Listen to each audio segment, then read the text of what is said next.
சின்ன சின்னதாக இந்த மாதிரி சிக்கனோட பிரெஸ்ட் பீஸை கட் பண்ணிவிட்டு அதில் பிரியாணி பண்ணால் ரொம்பவே நல்லாயிருக்கும். அதை தான் நான் இன்றைக்கி பண்ண போகிறேன். அதுக்கு கூடவே ஒரு சிக்கன் கிரேவியும் பண்ண போகிறேன். இஞ்சி பூண்டு பேஸ்ட்டு எப்போவுமே நான் மொத்தமாக அரைச்சி ஃப்ரிட்ஜில் ஸ்டோர் பண்ணிடுவேன். இன்றைக்குன்னு பார்த்து அது காலி ஆயிடுச்சு.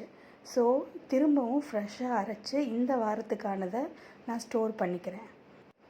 கண்டெய்னரில் ஃபுல்லாக ஃபில் பண்ணி வச்சுட்டு மீதி லெஃப்ட் ஓவராக மிக்ஸி ஜாரில் இருக்கிறத இன்றைக்கி குக்கிங்க்கு நான் யூஸ் பண்ணிக்கிடுவேன்.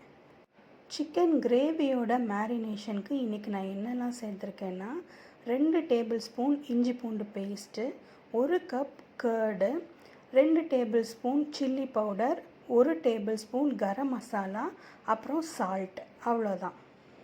எனக்கு சிக்கனை ஃபர்ஸ்ட் மேரினேஷன் பண்ணி வச்சுட்டு அதுக்கப்புறமா எடுத்து அதை குக் பண்ணி சாப்பிட்றது தான் ரொம்ப பிடிக்கும்.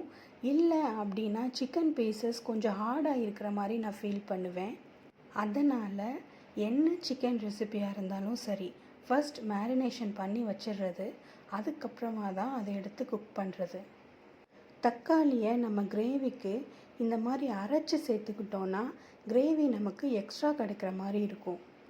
கட் பண்ணிவிட்டு அதை சால்ட் போட்டு வதக்கிறத விட இதோட டேஸ்ட் கொஞ்சம் டிஃப்ரெண்ட்டாகவே இருக்கும், நல்லாவும் இருக்கும். வெங்காயமும் தக்காளியும் போட்டு ஃபஸ்ட்டு நல்லா சாட்டே பண்ணிவிட்டு அதுக்கப்புறமா சிக்கனை ஆட் பண்ணிவிட்டு கொஞ்சம் நேரம் வேக வச்சுட்டு லாஸ்ட்டாக தேங்காய் பால் ஊற்றி இறக்கிடுவேன். இந்த பிரியாணிக்கும் சரி சிக்கன் கிரேவிக்கும் சரி தாளிப்புக்குன்னு பட்டை, ஏலக்காய், லவங்கம் அந்த மாதிரி எதுவுமே நான் ஆட் பண்ணலை. அதுக்கு பதிலாக அதில் சேர்த்துருக்கிற கரம் மசாலாலேயே எல்லாத்தையும் ஆட் பண்ணியாச்சு. இது என்னோட வெரி ஃபர்ஸ்ட் வீடியோ அப்படின்றதுனால பிரியாணியோட ரெசிபி போட்டிருக்கேன். இனிமேலும் ரெசிபி வீடியோ தான் வருமா அப்படின்னு கேட்டால் அது எனக்கு தெரியாது. பிரியாணி அப்படின்றதுனால நம்ம ஃப்ரீக்வெண்ட்டாக பண்ணுறோமே அப்படின்றதுனால தைரியமாக ரெசிபி வீடியோ போட்டிருக்கேன். பிரியாணியோட மேரினேஷனுக்கும் அதே மாதிரி தான் சில்லி பவுடர், கரம் மசாலா, இஞ்சி பூண்டு பேஸ்ட்டு, கர்டு மட்டும் கொஞ்சம் கம்மியாக ஆட் பண்ணிக்கலாம். இதே ஸ்டைலில் தான் பிரியாணி செய்வேன் அப்படின்னா கண்டிப்பாக கிடையாது.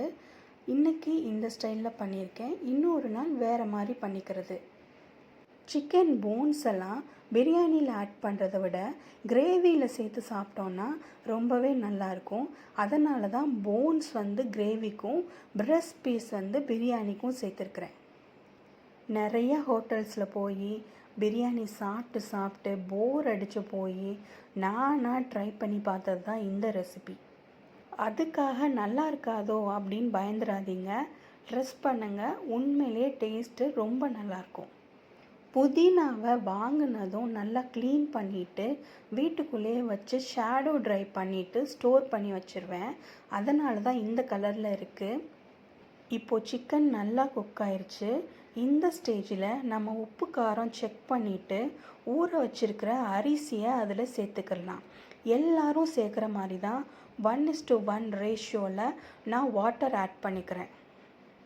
ஆல்மோஸ்ட் நம்ம முடிக்க போகிறோம். தண்ணி சேர்த்ததுக்கப்புறமா ஒரு நல்ல மிக்ஸ் கொடுத்துட்டு குக்கரை மூடி வச்சுட்டு 2 விசில் வந்ததும் ஆஃப் பண்ணிடலாம். மோஸ்ட்லி யூடியூப் பார்க்குற எல்லாத்துக்கும் இருக்கிற மாதிரி தான் எனக்கும் ஒரு சின்ன ஆசை, யூடியூப் ஸ்டார்ட் பண்ணலாமேன்னு. என்னோட பேர் மீனு.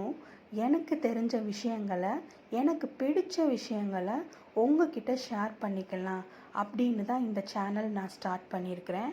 உங்களுக்கு விருப்பம் இருந்தால், பிடிச்சிருந்தா எனக்கு சப்போர்ட் பண்ணுங்கள்.